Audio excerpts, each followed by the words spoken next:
Hi hello viewers, അപ്പോൾ craft ചാനലിൻ്റെ പുതിയൊരു വീട്ടിലേക്ക് സ്വാഗതം. ഇന്ന് പഠിക്കാൻ പോകുന്ന സ്റ്റിച്ച് ഫെദർ സ്റ്റിച്ച് എന്ന് പറയുമ്പോൾ തന്നെ നമുക്ക് ആദ്യം 3 ലൈനൊക്കെ വേണം കേട്ടോ. ഇതുവരെ 1, 2 ലൈനിൽ നമ്മൾ സ്റ്റിച്ചിങ് പഠിച്ചിട്ടുള്ളൂ. ഇന്ന് നമുക്ക് ആവശ്യം 3 ലൈനുകളാണ് കേട്ടോ. അപ്പോൾ വീഡിയോയിലേക്ക് കിടക്കാൻ ഇതൊരു ഇച്ചിരി പാടും ഇച്ചിരി കഴിവുള്ള സ്റ്റിച്ചാണ് കേട്ടോ. എഫേർട്ടിട്ട് നമ്മൾ ചെയ്യേണ്ടത് തന്നെയാണ്.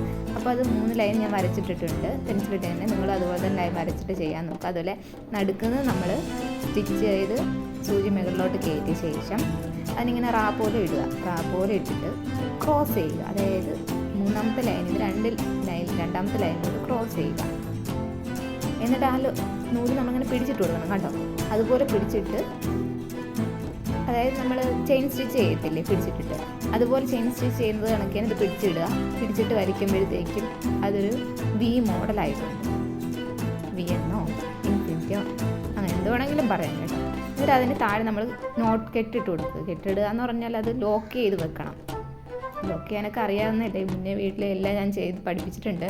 അത് കഴിഞ്ഞിട്ട് അടുത്തത് തുടങ്ങുമ്പോഴത്തേക്കും നെക്സ്റ്റ് ലൈൻ ഇത് ആദ്യത്തെ ലൈനിലോട്ട് പോയിട്ട് അവിടുന്ന് ക്രോസ് ചെയ്യണം. അതായത് ആദ്യത്തെ ലൈനിൽ 2ാമത്തെ ലൈനിലോട്ട് ക്രോസ് ചെയ്ത് താഴെ നമ്മൾ ചെയ്ത് അതേപോലെ തന്നെ ഇങ്ങനെ കണ്ടിന്യൂ ചെയ്തുകൊണ്ടേ ഇരിക്കുക.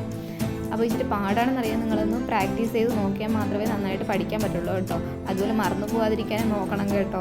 അല്ലെങ്കിൽ ഫെദർ സ്റ്റിച്ച് ചെയ്താന്ന് ചോദിച്ചാൽ അത് അറിയാൻ പാടില്ല എന്ന് പറഞ്ഞിട്ട് നിൽക്കരുത്. കാരണം ഇച്ചിരി പാടുള്ളത് മനസ്സിലാക്കാൻ ഇച്ചിരി പാടുള്ള സ്റ്റിച്ച് ഇത് കേട്ടോ. അപ്പോൾ എൻ്റെ വീഡിയോ എല്ലാവരും ഫുള്ളായിട്ടൊന്ന് കണ്ടിന്യൂ ചെയ്ത് കണ്ട് നിങ്ങൾ പഠിക്കുക. പിന്നെ നിങ്ങൾക്ക് ഇഷ്ടമുണ്ടെന്നുണ്ടെങ്കിൽ മറ്റുള്ളവർക്ക് ഷെയർ ചെയ്ത് കൊടുക്കുക കേട്ടോ. മറ്റുള്ളവരും പഠിക്കട്ടെ, അവർക്കും ഒരു കൈത്തൊഴിൽ അറിയാമെന്നുണ്ടെങ്കിൽ അത് നല്ലൊരു കാര്യം തന്നെയല്ലേ. സാമൂഹ്യ സേവനം അത് തന്നെയാണ്, വേറെ ഒന്നുമില്ല കേട്ടോ. അപ്പോൾ എല്ലാവരും എൻ്റെ വീഡിയോ ഒന്ന് കണ്ട് അത് കമൻറ്റ് ചെയ്യാനും ലൈക്ക് ചെയ്യാനും അതുപോലെ സബ്സ്ക്രൈബ് ചെയ്യാനും മറക്കരുത്. Thank you.